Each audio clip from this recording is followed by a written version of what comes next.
Greetings, Benjamin J. from BENZTRAINZ with another in the series. Well, what you're looking at is a new motor that I put together. And this is a Marx double reduction motor, as you see. And it had some, well, not major problems. The contactor was gone, and I got that repaired.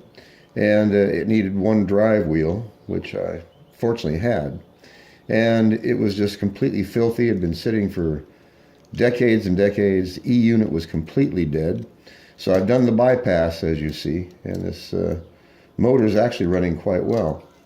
So when I get a motor built, I don't want it just sitting around like this. So I always put it in a plastic shell.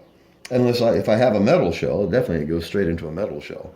But I build these in anticipation of buying something better than plastic that I can put this motor in.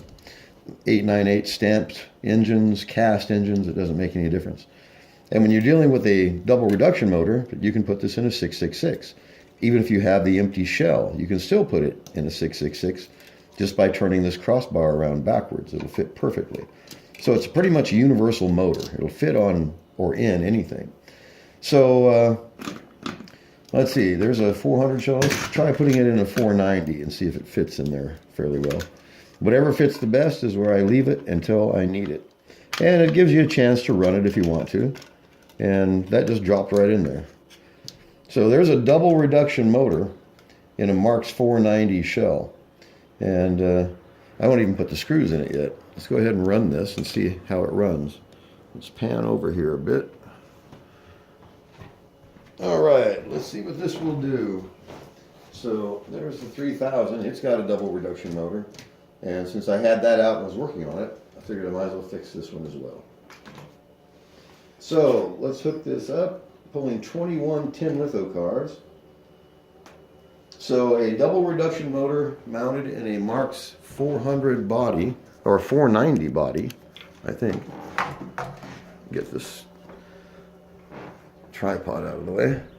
Yep, mounted in a 490 body, pulling 21 tin litho cars. Let's see how this goes. And it's pulling it.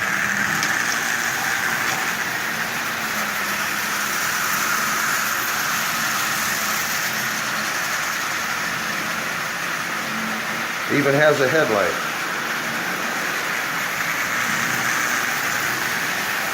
So that little motor is running perfectly. This was just stuff out of the junk box.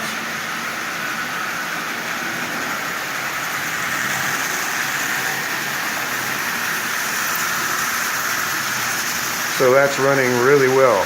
There is a traction tire on that motor.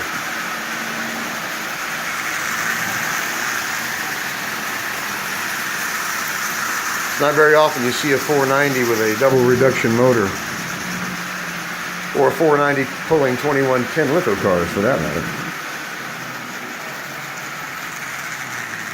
So that motor fits in there perfectly, so I will just leave it in here.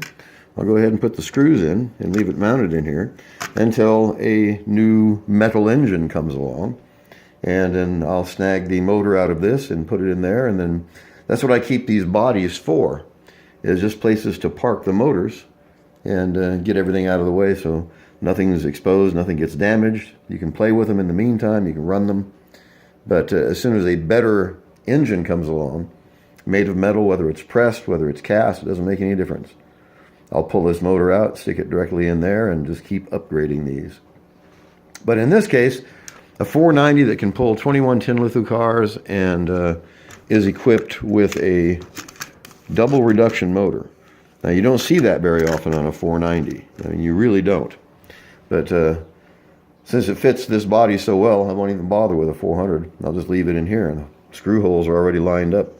So drop 2 screws in here, and I have a new plastic engine. And then hopefully in the next few weeks, I'll have a new either stamped or cast engine come in that I can put this motor into and upgrade. We'll see. In the meantime, I just wanted to document the process. Really simple way to upgrade your engines. You know, get a motor, get it running, put it in a body. You've got an engine running, great. When a better engine comes along that needs a motor, you know where to go. Just snag the motor that you rebuilt, put it in the metal one, and then repeat the process. It's a really, really simple way to continually upgrade and have new motors for rarer engines as they come in. Commodore Vanderbilts, Canadian Pacifics, 666s, doesn't make any difference. You can do it with a 999, but you do have to change the side rods or the front mounting bar. But there's a lot you can do with these Marx motors, mixing them and putting them in other bodies. But like I said, in the meantime, this gives me a brand new engine with a brand new motor, double reduction. So when something nicer comes along, I'll transplant it and repeat the process.